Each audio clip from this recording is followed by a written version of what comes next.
Good morning Sairam बच्चों। आज मैं आपको चेस के विषय में बताने जा रहा हूँ।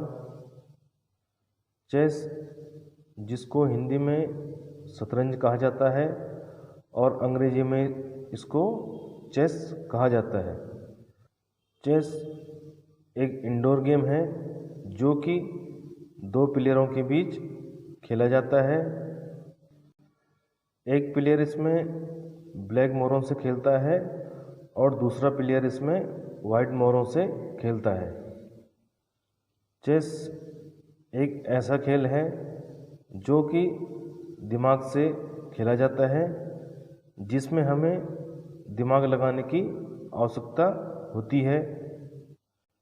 चेस खेलने से हमारा दिमाग स्वस्थ रहता है। चेस खेलने में हमें धैर्य की आवश्यकता होती है तथा चेस एकाग्रता को भी बढ़ाता है। चेस हमें सोचने की शक्ति देता है तथा हमारे टैलेंट को भी बढ़ाता है। चेस खेलने की कोई निश्चित एज नहीं होती। इसको 10 वर्ष के बच्चे से लेकर 80 वर्ष के बुजुर्ग तक खेल सकते हैं। चेस खेलने में हमें 10 मिनट से लेकर 1-2 घंटे भी लग सकते हैं।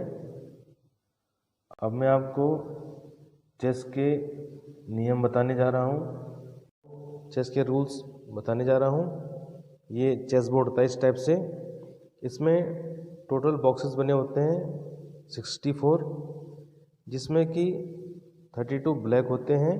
ये 32 होते हैं ब्लैक कलर के जितने भी हैं, और 32 होते हैं वाइट, ये 32 होते हैं। टोटल बॉक्सेस होते हैं इसमें 64। चेस दो प्लेयरों के बीच खेला जाता है। एक प्लेयर वाइट मोरों से खेलता है और दूसरा प्लेयर ब्लैक मोरों से खेलता है। जो प्लेयर वाइट मोरों से खेलता है उसकी पोजीशन इस साइड को होती है, और जो ब्लैक मोरों से खेलता है उसकी पोजीशन इस साइड को होती है। जो चेस बोर्ड रखा जाता है वो इस टाइप से रखा जाता है। इसमें जो इस साइड से खेलने वाला प्लेयर होता है उसके राइट साइड के नीचे वाला बॉक्स, ये कॉर्नर वाला बॉक्स, ये वाइट कलर का होना चाहिए। तभी हम देखेंगे कि चेस बोर्ड सही रखा है। चेस बोर्ड में ये वर्टिकल लाइन होती है, इनको फाइल्स कहा जाता है अंग्रेजी में, और हिंदी में इनको स्तंभ कहा जाता है। ये 8 होती हैं, 1 2 3 4 5 6 7 8। ये हॉरिजॉन्टल लाइन होती है जिनको कि रैंक्स कहा जाता है, और हिंदी में इनको पंक्ति कहा जाता है। ये भी 8 होती हैं, 1 2 3 4 5 6 7 8। इसमें टोटल 8 फाइल्स और 8 रैंक्स होती हैं। इसमें जो फर्स्ट रैंक होता है इस साइड में, यहाँ वाइट मोहरों का जो खिलाड़ी होता है वो बैठता है, और 8th रैंक में ब्लैक मोहरों का खिलाड़ी बैठता है। चेस बोर्ड को 3 पार्ट में डिवाइड करते हैं। इसमें पहला पार्ट ABC, ये क्वीन साइड का पार्ट होता है।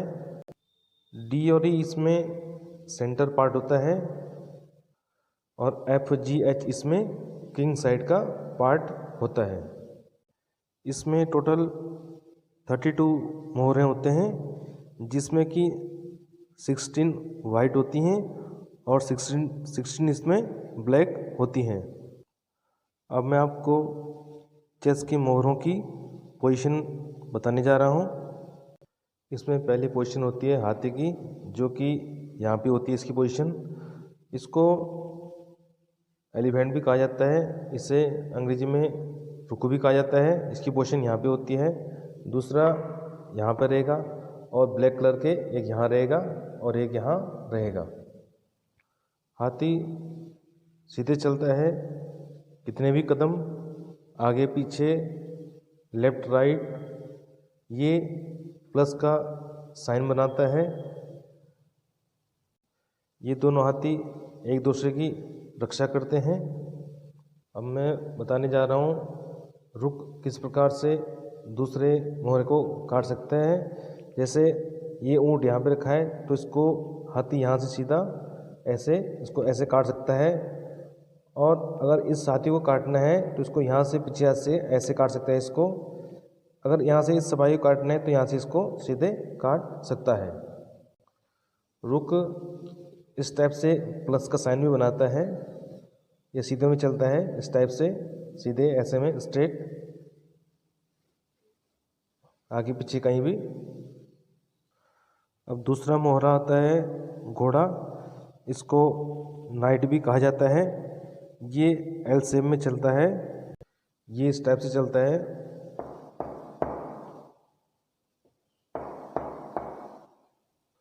इसको 2.5 स्टेप भी कहा जाता है, 1 2.5 या फिर 1 2.5। घोड़ा चेस का एकमात्र ऐसा मोहरा होता है जो कि जंप कर सकता है। घोड़ा दूसरे मोहरे को इस टाइप से काटता है, ये 1 2 एंड ये तो इसको काट सकता है, या फिर 1 2 ये तो इसको काट सकता है। ये जो नाइट होता है ये कलर भी बदलता है, जैसे यहाँ पे वाइट कलर में तो यहाँ पे ये यहाँ से चलेगा 1 2.5 इधर ब्लैक में आ गया, या 1 2.5 इधर ब्लैक में आ गया। घोड़ा दाएं बाएं ऊपर नीचे कहीं भी एल शेप में चलेगा। जैसे यहाँ पे घोड़ा है, यहाँ पे ये इधर से ऊँट को मार सकता है, यहाँ इधर ये हाथी को भी मार सकता है। अब हमारा नेक्स्ट मोहरा आता है ऊँट। ऊँट हर समय क्रॉस में चलता है और क्रॉस में ही काटता है। अगर ये हमने यहाँ पे ब्लैक में रखा है तो ये ब्लैक में चलता है, सीधा सीधा ब्लैक में चलेगा ये। अगर यहाँ वाला ऊँट है, अगर ये वाइट में रखा है तो ये वाइट में चलेगा सीधा। अब मैं आपको बताने जा रहा हूँ ऊँट दूसरे मोहरे को कैसे काटते हैं। जैसे यहाँ पे तिरछे में चलेगा तो यहाँ से ये हाथी को ऐसे काटेगा, यहाँ से इधर के, फिर ये अपने प्रतिद्वंदी दूसरे ऊँट को इस तरह से काट सकता है। ऊँट को अंग्रेजी में बिशप कहते हैं। ये भी दो होते हैं, एक ब्लैक में रहता है और दूसरा वाइट बॉक्स में रहता है। काम दोनों का एक जैसे ही होता है। अब अगला मोहरा आता है वजीर, इसको अंग्रेजी में क्वीन कहते हैं। ये सबसे पावरफुल माना जाता है। वजीर अगर वाइट है तो वाइट बॉक्स में रहेगा और ब्लैक है तो ब्लैक बॉक्स में रहेगा। वजीर किसी भी दिशा में कहीं भी चल सकता है, क्रॉस में चल सकता है ऐसे में, या प्लस इस तरह से कहीं भी चल सकता है। वजीर में हाथी, घोड़ा, ऊंट, राजा, सैनिक सबकी पावर होती है। अब अगला मोहरा आता है राजा, इसको अंग्रेजी में किंग कहा जाता है।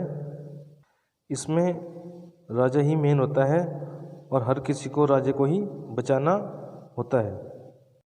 अगर राजा वाइट कलर का है तो ब्लैक बॉक्स में रहेगा, और ब्लैक कलर का राजा है तो वाइट बॉक्स में रहेगा। राजा केवल एक कदम चलता है। जैसे अगर सपोज यहाँ पे है तो या तो यहाँ चलेगा, या तो यहाँ से फिर यहाँ चलेगा, या तो यहाँ से यहाँ चलेगा, या तो यहाँ से यहाँ चलेगा। राजा सबसे कमज़ोर भी माना जाता है। अगर राजा कट गया तो गेम ख़त्म हो जाता है। दो राजे कभी आसपास नहीं होते, जैसे एक राजा ये है, दूसरा राजा ये है, तो दोनों के बीच एक बॉक्स का गैप जरूर होना चाहिए। जब राजा पर हमला किया जाता है तो पहले चेक बोलना पड़ता है। अगर यहाँ पे राजा है, अगर यहाँ पे हाथी है, तो हाथी को राजा को काटने से पहले चेक बोलना पड़ेगा, तभी जो है कि राजा कटेगा, या राजा उससे पहले राजा अपने आप को सेव कर सकता है, इधर आके या इधर आके या इधर चल के। अब अगला मोहरा आता है हमारा प्यादा, इसे अंग्रेजी में पॉन कहा जाता है। ये टोटल 8 होते हैं। यह पहली चाल 1 कदम या 2 कदम चल सकता है। प्यादा चलता सीधा है और काटता तिरछे में है। जैसे यहाँ पे 2 प्यादा यहाँ पे हैं और 1 प्यादा ये रहा, तो ये प्यादा इसको क्रॉस में काट देगा इस टाइप से। अगर प्यादा यहाँ से चलते चलते लास्ट तक पहुँच गया तो उससे हम कुछ भी बना सकते हैं, जैसे हाथी, घोड़ा, ऊँट, वजीर। तो ये प्यादा नहीं रहेगा, यहाँ पे वजीर बन जाएगा और राजा नहीं बनेगा। चेस में चेकमेट के द्वारा राजा को बचाना होता है। अब यहाँ पे हम ये बताने जा रहे हैं। देखिए यहाँ पे चेकमेट हो रखा है एकदम, तो यहाँ पे हम राजा को एक कदम साइड कर देंगे तो यहाँ से हमारा राजा बच जाएगा। इसको हमने यहाँ लाइन से हटा दिया है। अगर सपोज हमारा राजा यहीं पे रहता है तो हम दूसरे मोहरे को बीच में लाके तब भी हम राजा को बचा सकते हैं, या फिर चेक देने वाले मोहरे को हम लाइन से अलग कर सकते हैं या इसे काट सकते हैं, तो राजा को चेक नहीं दे पाएगा। फिर चेस के ओपनिंग के कुछ रूल्स इस प्रकार से है, मैं आपको बताने जा रहा हूँ। इसमें सबसे पहले प्यादे को चलें 2 स्टेप, उसके बाद हम घोड़े को बाहर निकालेंगे 1, 2 एंड हाफ। इसके बाद ऊँट को बाहर निकालेंगे। खेल में एक मोहरे को बार बार नहीं चलना है और राजा को हमको बचा के रखना है। ये मैंने आपको चेस के रूल्स बताए। धन्यवाद।